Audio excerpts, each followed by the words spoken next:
esta primera nota en este bloque está relacionado, por supuesto, con lo que ha sido la culminación del primer Congreso Académico Beato Fray Mamerto Esquiú, que se realizó en el SECUL, y en el cual ayer el salón de actos del SECUL ya tiene por nombre Beato Mamerto de la Ascensión Esquiú. Ayer se hizo la bendición de la placa, ese salón, para que todos se ubiquen, que era antes del seminario, hoy SECUL, lleva por nombre justamente de nuestro beato catamarqueño.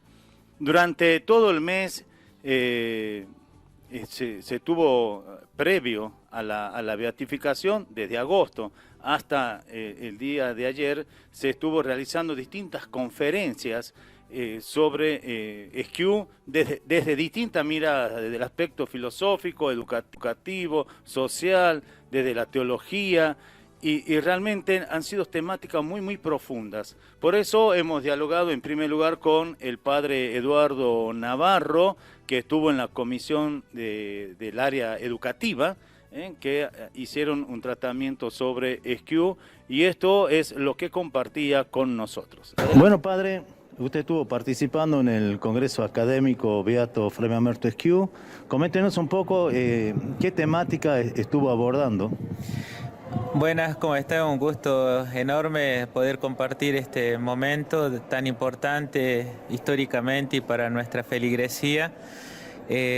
Mi participación en cuanto a expositor tuvo que ver con el área educativa, en la que en mi exposición traté de abordar los aspectos educativos, formativos de Esquiú como alumno, como docente, en una época tan difícil como le tocó ser formado, en donde la carencia de los aspectos educativos, pedagógicos, eran la nota predominante en esa época, la falta de recursos y partir de una premisa fundamental que era cómo puede considerarse al padre Esquiú como el que fue capaz de sintetizar el espíritu de su época en una situación vital tan difícil como le tocó transitar. Y a partir de esa premisa se fue posible ahondar a partir de la lectura de sus diarios, de sus homilías y demás escritos, tratar de descubrir qué era lo que le permitió a él poder ser una persona clave para su época, porque como otras personas se iban a formar en otros lugares, él se quedó, estudió a partir de lo que podía, pero es ahí donde encontramos la clave de lectura para esta premisa fundamental, el gran aporte de personas como el padre Ramón de la Quintana, Arche Barroa y otras personas que vinieron de Europa. Trajeron consigo libros, su sapiencia, su arte de educar.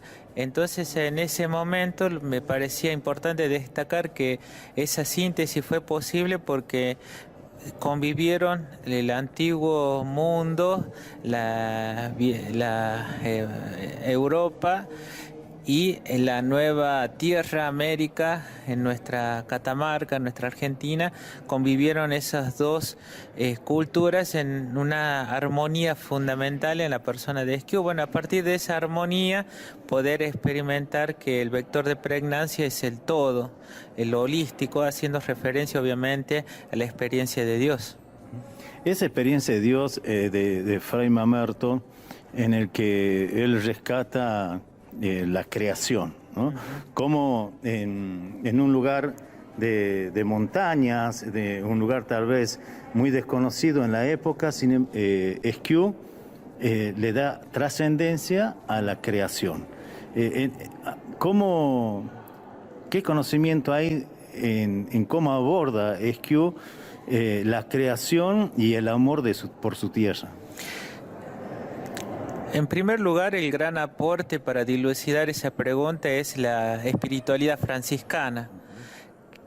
Uno de los datos fundamentales para aseverar esto es que se considera que el padre Esquiú fue alguien que buscó la renovación de la espiritualidad franciscana de ese momento.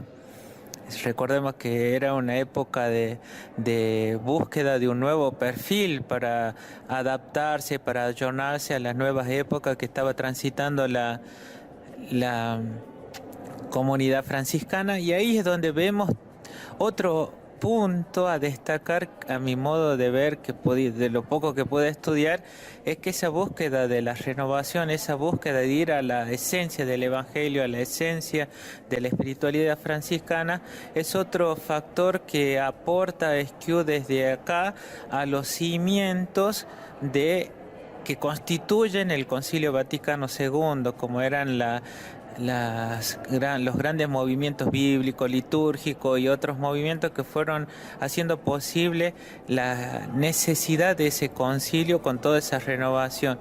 Bueno, acá en Esquiú, con esa búsqueda de renovar, de ir a la esencia de la espiritualidad del Evangelio, vemos que conviven, como decíamos hace rato, esa síntesis. Y a partir de esa síntesis, de esa experiencia del todo, relacionarse de una manera total, como un todo en el fragmento. Es decir, como esa experiencia de Dios que es todo, verlo posible en la persona que se realiza en una relación amigable, amistosa, fraternal con la creación, porque ahí es donde puede experimentar ese todo que es Dios en la naturaleza, sin caer obviamente en el panteísmo ni nada de esas cosas, sino que vemos lo que se nos pide ahora a partir de la Laudato Si, con toda esta conciencia del cuidado de la naturaleza, de la persona, del más frágil, de la persona vulnerable, de la vulnerabilidad de la naturaleza de la creación, verla posible en una persona que se proyectaba en múltiples actividades, pero con una conciencia del todo. Entonces eso era lo que me fascina de estudiar, de conocerlo al Padre Esquiú. Por último, en esto de la forma de relacionarse con la creación, lo proyecta también en su amor por la patria. Él decía que era pecado no amar a su tierra. Eso es también fascinante, porque en esa conciencia de amor también está la conciencia de la ausencia de lo amado, porque él estuvo mucho tiempo afuera, gran parte de su vida, y es fascinante ver esa conciencia de lo amado en lo ausente, en la ausencia de estar lejos de su casa, de sus raíces, que después lo proyecta con esa conciencia de padre, de alguien que tiene que cuidar lo suyo. Entonces vemos esa progresividad, como decía el padre Oscar en su discurso, en su charla, que se produce ese arco de esa teología del joven franciscano Esquiú al obispo Esquiú. Hay un gran espacio que cubrir de parte de nosotros en el conocimiento, pero que en esa gran cantidad de años se produce una profundización en sus convicciones, en su amor, en que lo proyecta después con toda categoría, pero también con amor de padre, de que hay que cuidar, y en esa severidad de decir obedezcan. Nosotros por ahí nos quedamos en lo más conocido, pero necesitamos seguir ahondando en esa proyección de esa paternidad, de ese amor por la herencia, que como sabemos es lo que él lega después, ese cuidado de lo que él amó y por lo que dio su vida. Muchas gracias, padre. Bueno, Dios los bendiga, muchas gracias. Bien, así compartíamos el testimonio del padre Eduardo Navarro, que trabajó en el área educativa para este congreso, y también hemos dialogado con el profesor Fernando Helio Marchetti, que él estuvo coordinando el área filosofía. Profesor Fernando Marchetti, coordinador del área filosófica en el Congreso Académico Beato Fray Mamerto Esquiú. La primera pregunta que le queríamos hacer es, ¿por qué abordar a Esquiú desde la filosofía? Buenos días a todos, muchas gracias por la invitación.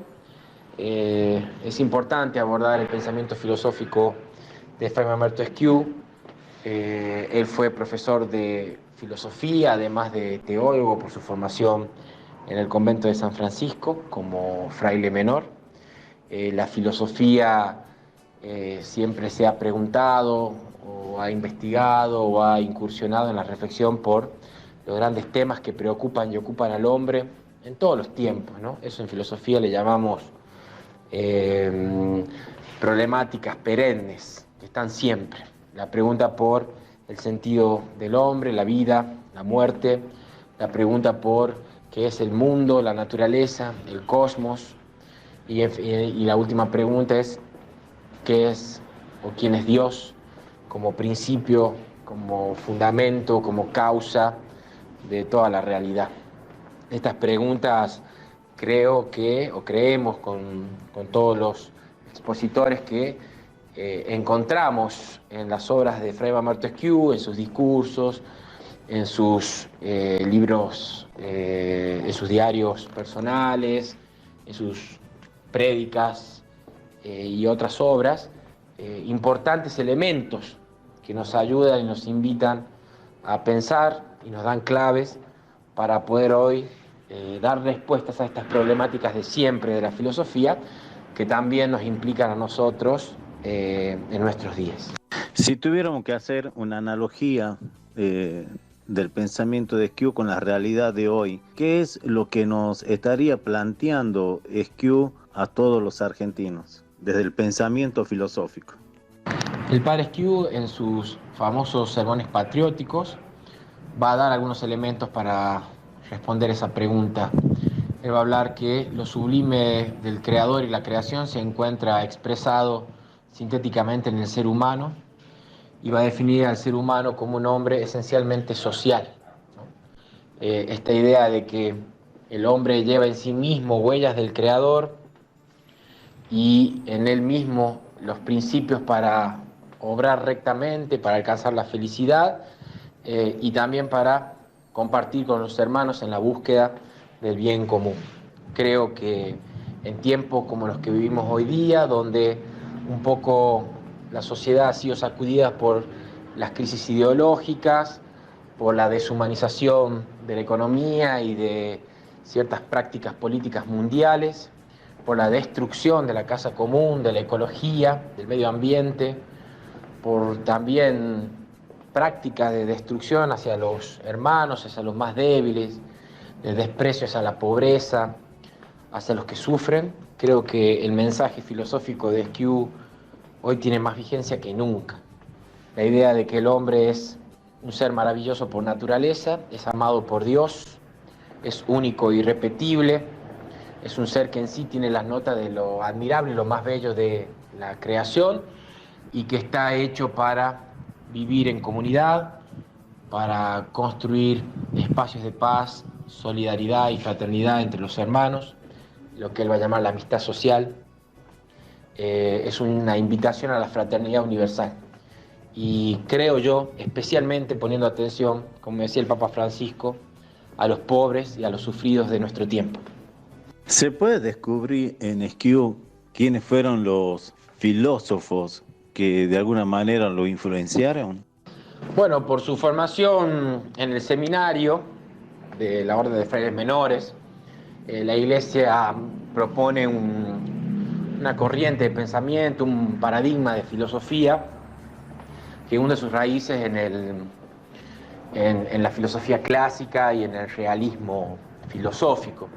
Podemos encontrar claramente en el pensamiento de Sciu influencia de los grandes pensadores clásicos, como son Sócrates, Platón y Aristóteles, del pensamiento medieval, muy importante, San Agustín, tiene una fuerte presencia del pensamiento agustiniano, Tomás de Aquino también, y seguramente conoció a los grandes maestros de la modernidad.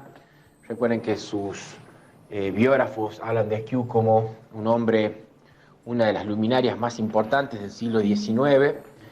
Seguramente se encontró con autores de la modernidad ilustrada, como es Descartes, Kant, seguramente han sido Leibniz, seguramente ha sido de su formación, y de una forma u otra están presentes en sus escritos. Pero principalmente una corriente de pensamiento ligado a el aristotélico tomista y a la herencia doctrinal del pensamiento de San Agustín, que está en las fuentes de las formaciones de todos aquellos que quieran aspirar a llevar una vida consagrada en la orden de frailes menores. Por último, profesor, terminó el primer congreso y ¿qué es lo que se proyecta a futuro desde el área? Bueno, este primer congreso fue un desafío y un disparador. Creo que todavía queda muchísimo por indagar, por leer, por investigar en las obras de Fray Mamerto Esquiú. Recién ha sido un primer esbozo de trabajos. En nuestro caso hubo 8 ponencias pertenecientes a autores de la Universidad Nacional de Catamarca, la Universidad Nacional de Salta, a la Universidad del Norte Tomás de Aquino, a IES de formación docente de nuestra provincia, el IES San Pío X, el IES José Cubas, estuvieron presentes. Como proyección quedaría el desafío de poder continuar líneas de investigación y de profundización de sus obras, como son las corrientes antropológicas, las cuestiones éticas, metafísicas, sociales, también vinculadas a cuestiones que tengan que ver con lo epistemológico, con lo estético. Así que bueno, un desafío muy grande por delante. Recién ha sido un primer paso y creo yo que todavía hay mucho por descubrir y por aprender de las obras de Fray Mamerto Esquiú. Muchas gracias a ustedes por la invitación, un abrazo grande para todos y que el Beato Esquiú los bendiga.